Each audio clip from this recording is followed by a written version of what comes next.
What's going on, YouTube? I wanted to take this video and I wanted to talk to you guys about my everyday carries for Magic during the pandemic. Hello everybody out there in YouTube. For those of you that are new to the channel, my name is Chazz Barber. Thank you so much for stopping by and checking me out. So like I said, I wanted to take today and I wanted to discuss my everyday carries that I've been using for the pandemic. Now, I do have a couple of videos for my everyday carries already in my channel. I'll leave a link to them down below. I'll also try and put a pop-up. It's either here or here. I always forget which side it is. But the everyday carries that I've been carrying around during this COVID times are a little bit different than what I've been carrying around normally. First thing is, please practice common sense. I know everybody's eager to get back to their normal sense of life and their normal routines that they were used to almost a year ago. But we are still in this, so please just be smart and be safe, be courteous to one another. Also, general rule of thumb is try and do things that you're not really going to be handing out or having people touch. So first off, try and get rid of things like sponge balls. Not the best idea.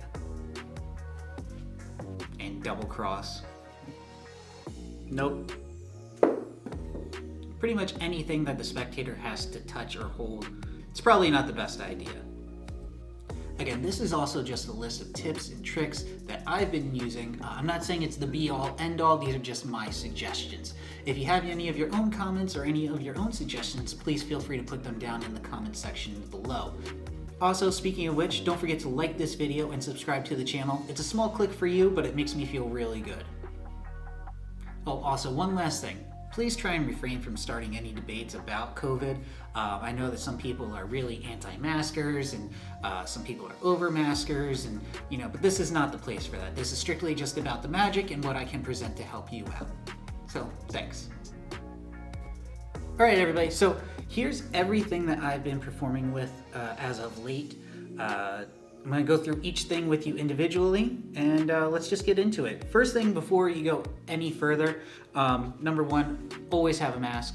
Always wear your mask when you're performing for somebody. It's just nice, it's courteous. If you can, ask them to wear a mask as well, but you should definitely, as the performer, be wearing the mask, presenting any magic to anybody. You should have that, especially if it's a paid gig. I have a mask, and I also walk around with a big bottle of hand sanitizer. This is a little over exaggerated, but you get the idea. Always feel free to present hand sanitizer or anything to a spectator, even though they ideally shouldn't be touching any of your props or handling any of your props. Always just nice and professional to offer that to them. So again, mask, hand sanitizer, definitely a must. Now let's get into the actual tricks that I've been carrying around. To start off, we'll go with a deck of cards. All right, so pretty basic. Deck of cards I always keep on me. And with the pandemic, there's actually been a change in how I present card magic. So there is no more go ahead and pick a card. For those of you that are magicians that watch this channel, you know that 90% of the card tricks, they're either pick a card or you force a card on somebody. So with that, these are just a couple tips that I can offer to you. You don't have to have somebody take a card anymore. One thing that Garrett Thomas talks about is that if you go through this and you can tell the spectator to just name a card that they see, it's pretty much the same thing. It really is. So they can go through the pack and they say, oh, the 5 of diamonds. Okay, we'll use the 5 of diamonds. It's the same thing as them picking a card. It's just, presenting this is the exact same as presenting this, and they just tell you which card that they want to take out. Other than that, if it's a force, there's plenty of forces that you can go ahead and do. You can do a riffle force, you can do a dribble force, you can do a whole bunch of forces that don't require the spectator to touch the cards. So that's something really good. Also, if they need to mark the card, it's the same thing. They go ahead, they name the card that they want, they take out the 6, you take a marker, and you can mark the card as well. Same thing, deck of cards, really love it. Okay. Next thing that I want to talk about is the card clip that I've been carrying. For those of you that have seen the videos before, you know that I'm a big fan of card clips. Blah, blah, blah. Card clips. You know that I love them. This one's actually really cool. This is something called Stellar by Alchemy Insiders. Basically what it is that there's a card force in the card clip. It's really cool. So what you can do is that you shine your light, I use the flashlight from my phone, through the card clip, and it actually does a reveal of a playing card. So you force the card with a pack of playing cards, and then it shows up on the shadow through the card clip. Really cool. I love this. It's a trick in itself, and I use it to carry my deck of cards. So great little thing. If I don't feel like carrying around a whole deck of playing cards, I've been carrying around B-Wave by Phil Goldstein. The basic idea of the routine is that you have somebody name a card. That card is the only face-up card in the pack of 4 playing cards, and then the rest of the cards, they're all blank, and that card is the only discolored card in the pack. Great trick. I love that. I carry that around with me when I don't carry around a whole deck of playing cards. Pocket space, and again, you don't have to have anybody touch any of the cards or anything like that. So great little thing to have. Another thing that I carry sometimes in my wallet, this is a little apparel tag. It's a little t-shirt tag that came with an issue of Penguin Monthly. So what it is that on the back, it's the reveal of 1089, for those of you that do the 1089 force. So it's the reveal of 1089 is the price of the t-shirt, and I carry that in my wallet, and you can do the 1089 force, and that's great.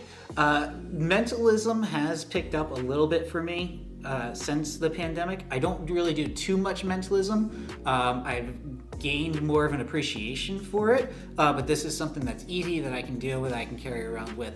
So great little thing. Again, this was in a Penguin Monthly. I'm going to see if I can try and find which issue it was, and I'll put that down in the comments below. All right. Another good thing that I've still been carrying, this has been in a couple of my old videos, is rubber bands. I've talked about rubber bands before. Visual, they're everyday items. People are familiar with them, so there's really not too much questioning. I still use the Joe Reidenfleisch rubber bands, and they are the best. I'll put a link to those down in the description below, but those are my favorite rubber bands. Again, you can do a whole bunch of different things with them. And if you haven't seen any rubber band magic, go on like Penguin Magic and look up Joe Reidenfleisch. Amazing stuff that he does with these rubber bands. Next couple things that I've been carrying around. To begin with, I've started doing a little bit more coin work.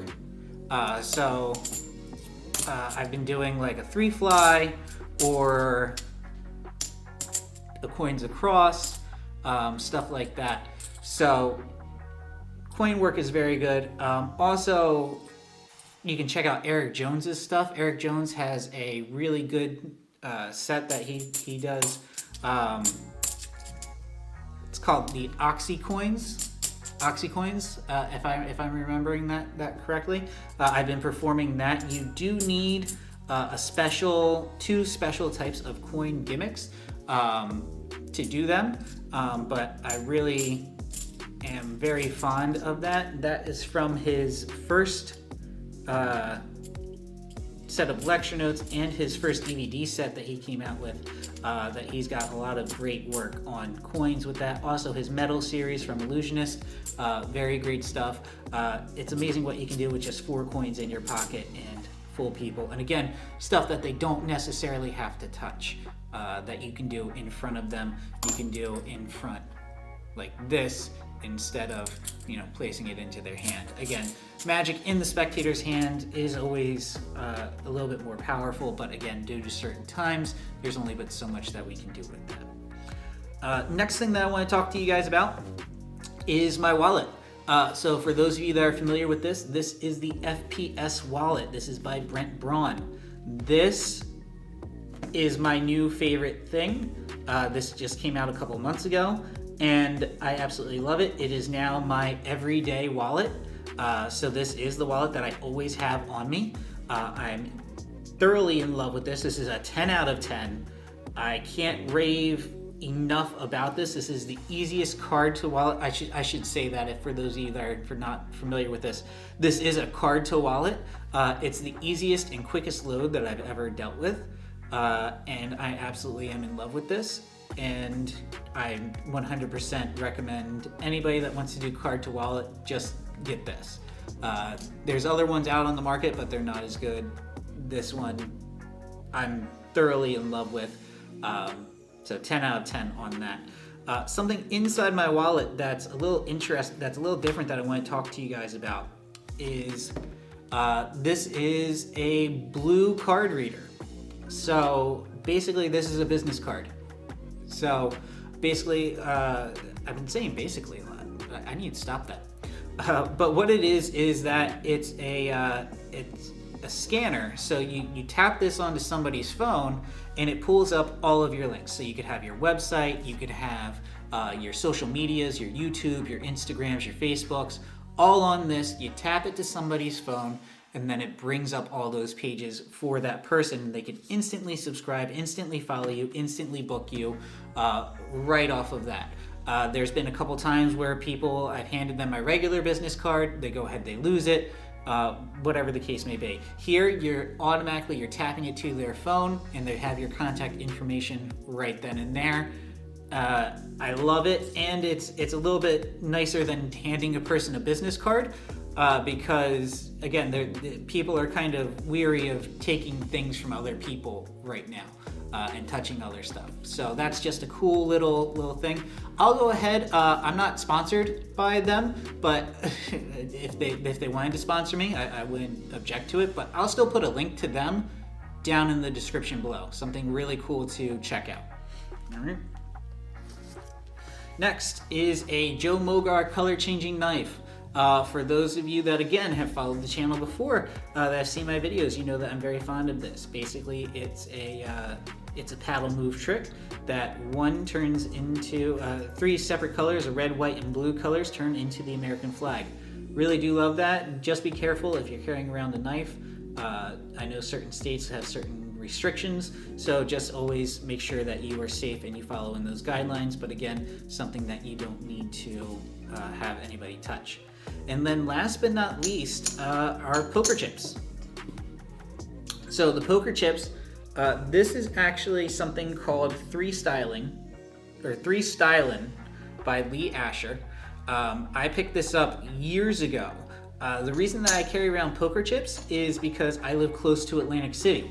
So poker chips are actually something really common that a lot of people see, that they're used to around in my area. This is a three fly routine that you do with the 3 poker chips. Chris Randall used to open his Vegas set with this trick. So this is actually one of Chris Randall's sets that he got from Lee Asher. I love this trick. I've been carrying around because, again, where I live, people are very common with these items. So poker chips, you can do, if you have regular poker chips, you can do a lot of the same coin work that you do with that you can do with poker chips, and vice versa. There's also another one by Murphy's Magic that's escaping me. Sucker Punch, that's what it is. Sucker Punch by Murphy's Magic. They do a lot of like color changing chips, and again, another 3 fly routine, and a whole bunch of stuff that you can do with poker chips. So that's something really cool. Also, Eric Tate has a really cool one with a chip and a deck of playing cards. I believe that's called My Lucky Coin, available on Penguin. Definitely check that out as well. Alright guys, well that's it. I hope that you enjoyed it. Again, these are hard times for everybody right now, so please just remember that, stay strong. I hope that what I was able to give to you in this video is just some suggestions, some tips and tricks on things that I've been doing. If you guys do anything different, that's okay, and if you have any suggestions that you want to put down in the comments, go ahead, put them down there. As always, please feel free to like, comment, and subscribe, and until next time, I'll catch you later. Bye.